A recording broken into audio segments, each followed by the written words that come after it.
you ever get overwhelmed into inaction? Your brain is full of things that you need to do, errands, tasks, projects, goals, that you're not even sure where to get started. If that sounds like you, I have been there.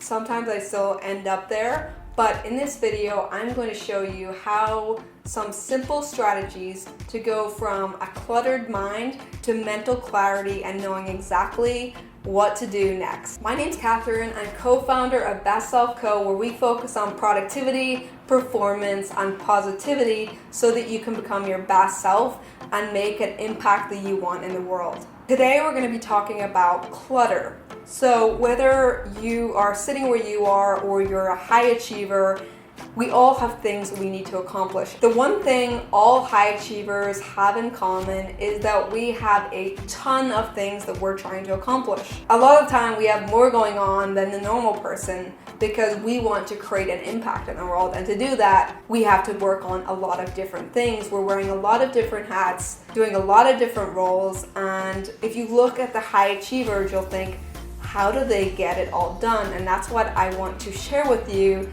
in this video. Here are some simple steps to remove some clutter that you might be facing in your life. Number one, remove decision fatigue. What is decision fatigue? So every day we have a finite amount of energy to make decisions, and a lot of the time we waste it on things that don't even matter, whether it's what we're going to eat for breakfast or what we're going to do that day or what we're gonna wear. All of this stuff doesn't actually move the needle forward, but it wastes the time and energy that we need to make important decisions later. This is one of the reasons why Mark Zuckerberg wears the same t-shirt and the same jeans every day, or why Steve Jobs used to wear the black turtleneck and the jeans and the same sneakers every day, because they didn't want to think or waste time on the small decision of what to wear. So they create a uniform for themselves to remove that decision fatigue every single day. Another way to remove the decision fatigue is a morning routine. And we've shared in other videos on our channel about how to create a morning routine and why it matters. But if you're doing the same thing first thing in the morning, you know what the first hour looks like, then you're not actually cluttering your brain with deciding what to eat for breakfast or what to do first thing in the morning, because your morning routine is already doing that for you. Rather than every day wondering what you're gonna have for lunch or dinner, batching your meal planning on a Sunday means that the rest of the week you know exactly what you're gonna eat. Sometimes you already have it prepared so that you're not having to decide every day those small decisions that don't actually mean a ton.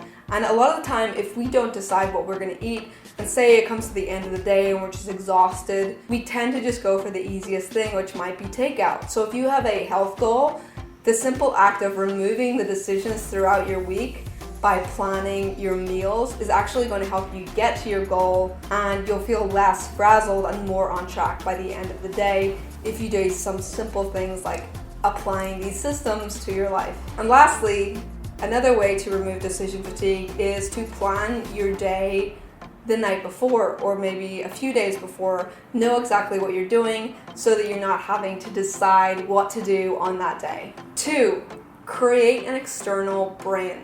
So have you have an idea for something and you're like, I have to remember that later, or you have to run an errand or be reminded of something and you try to hold it all in your brain. That's basically like if you've ever had a computer and you're running like every program on there and it starts to move really slowly and you'll have to restart eventually. That's kind of what you're doing for your brain, because you're kind of trying to keep all these items and reminders and things you have to do in your head.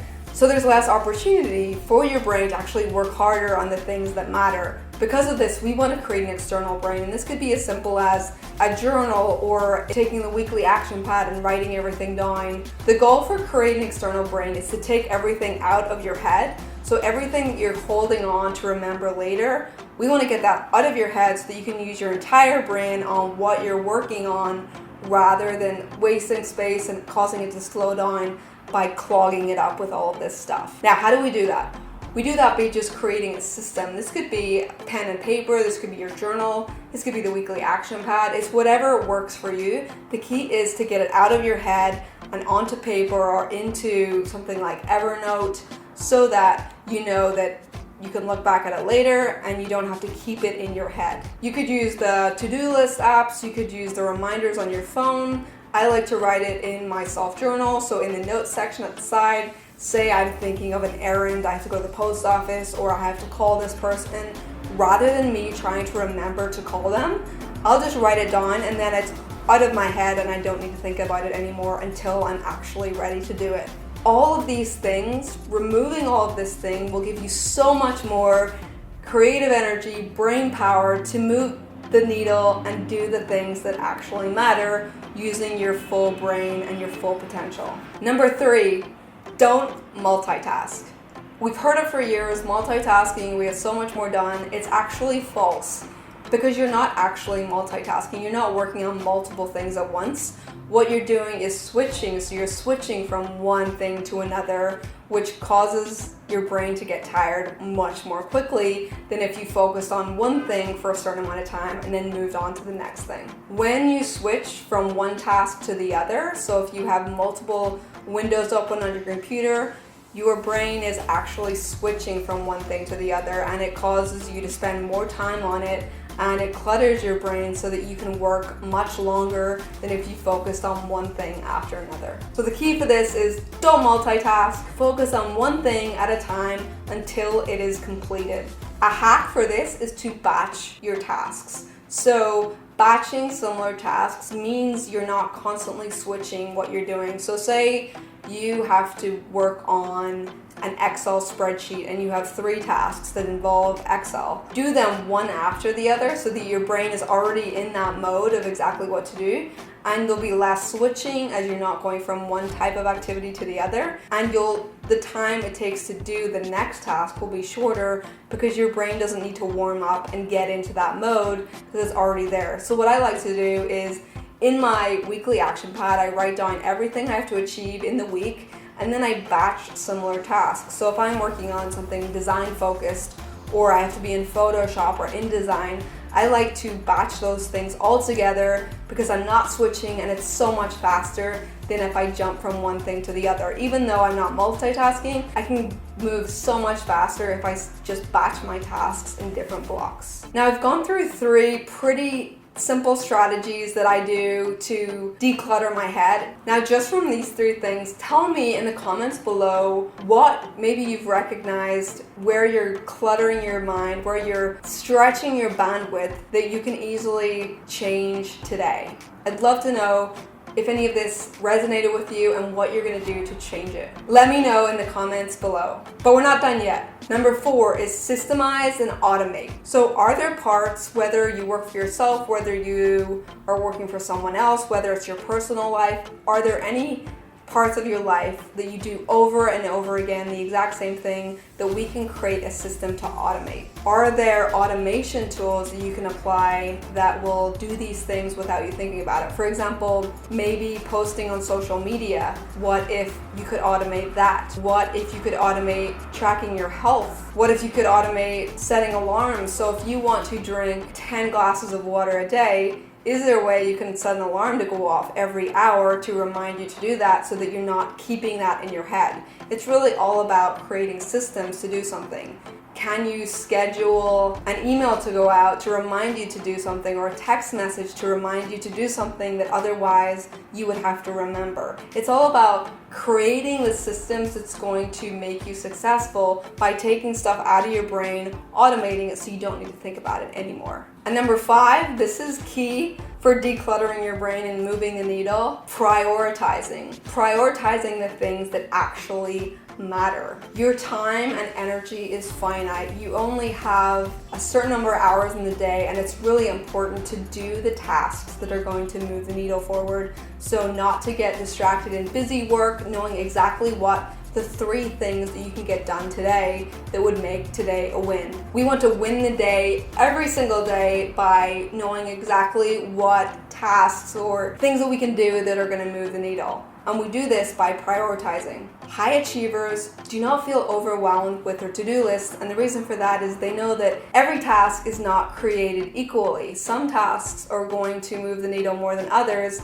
and knowing how to prioritize that. So You know the ones that are actually going to make a difference, and if you don't get time for the rest of them, it's okay because you did the things that matter. The problem comes when we treat every single task as important, which means nothing is important. By taking the time to actually prioritize and understand what's important, you're gonna save so much time in the long run. So every Sunday, my process, which I'll link to the video explaining this below, I sit down, I write down everything I want to achieve in the week, and then I prioritize it so I know, I put deadlines to it. I figure out, is it an energizing task? Is it a neutral task? Is it draining? Like, I really spend the time to understand what I have to do. And that makes just planning my week so much easier because I know my priorities and I don't need to get overwhelmed, because if I get the stuff that is going to move the needle done, then everything else doesn't matter anymore. Then everything else just kind of falls into place because I've done the one thing that's going to move the needle. So what I recommend to you is prioritization by setting your 3 targets for the day. I want you to ask yourself, if I could only do 3 things today, that's all. I will need to step away from my computer or go outside or do whatever. If I can only do 3 things today, what would I do? Because that's going to make you prioritize what actually matters rather than creating busy work or just trying to tick things off a to-do list, which is what a lot of people do. It's busy work rather than meaningful work that's going to move the needle. So ask yourself, if I were to only do 3 things, what could I do that would make the most impact in my life? And if you want to get really into it, what is the one thing that I can do today that will make the most impact, thereby making the rest of the day a win because you already achieved that thing. Once you have your priorities, you need to schedule them and actually take the time to focus on doing them. So not multitasking, sitting down, focusing on the one thing, set a timer with how long you think it's going to take and just go. If you take the time and complete all of these 5 strategies that I've shared with today, you're going to clear the overwhelm and not feel like your to-do list is taking over your life. Now, if you want a tool to make this easy, I always recommend the self-journal, which will help you prioritize, to time block your day, to understand where it is you're going forward, and to reflect on what worked that day, what didn't work that day, so that you can make adjustments and tomorrow will be much better. The self-journal will help you identify your priorities, time block and schedule actually achieving them, avoid multitasking by focusing on one thing, and all of this will help your brain feel less cluttered and you will overall be much less overwhelmed than you currently might be feeling. Let me know in the comments below, what action are you going to take to declutter your mind today? Is it creating a morning routine? Is it creating a meal plan? Is it simply sitting down on a Sunday and planning out your week? What are you going to do today after watching this video to actually declutter your mind and start moving the needle in the direction that you want? If you're interested in learning more, in achieving your goal, unlocking your potential, and enjoying the process along the way, please subscribe to our channel by clicking the link below. Also, click the bell button to know exactly when we go live, and you'll get notified when we put up new videos. All right, see you soon.